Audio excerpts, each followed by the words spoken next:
Hello everyone, టేస్టీగా ఉండే మినపప్పు సున్నుండల తయారీ విధానం తెలుసుకుందాం. దానికోసం ఒక 2 కప్పుల పొట్టు తీసుకున్న మినపప్పును తీసుకుని వీడియోలో చూపించిన విధంగా ఫ్రై చేసుకోవాలి. దోరగా ఫ్రై అయిన తర్వాత 2 స్పూన్ల బియ్యాన్ని తీసుకుని వాటిని కూడా ఫ్రై చేసుకోవాలి.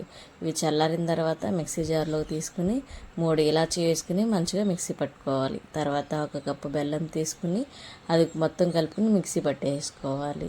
ఇలా మిక్సీ పట్టుకున్న దాన్ని ఒక బౌల్లో తీసుకుని వేడిగా కాచుకున్న నెయ్యి ఒక 1/2 కప్ తీసుకుని వీడియోలో చూపించిన విధంగా కలుపుకోవాలి. ఇలా కలిపిన తర్వాత మనకి వీడియోలో చూపించిన విధంగా సున్నుండలాగా చుట్టుకోవడమే. అంతే, మన ఈజీగా ప్రిపేర్ చేసుకునే సున్నుండలు రెడీ అయిపోతాయి. ఇలా మనం సున్నుండలు తినడం వల్ల మనకి ఎంతో బలాన్ని ఇస్తాయండి. ఇలా బయట తినడం వల్ల అంత హెల్దీ ఏమీ కాదు. ఇలా ఒక్కసారి ఇంట్లో మీరు తయారు చేసి చూడండి, చాలా సూపర్ టేస్టీగా వస్తాయి. అంతే, సింపుల్.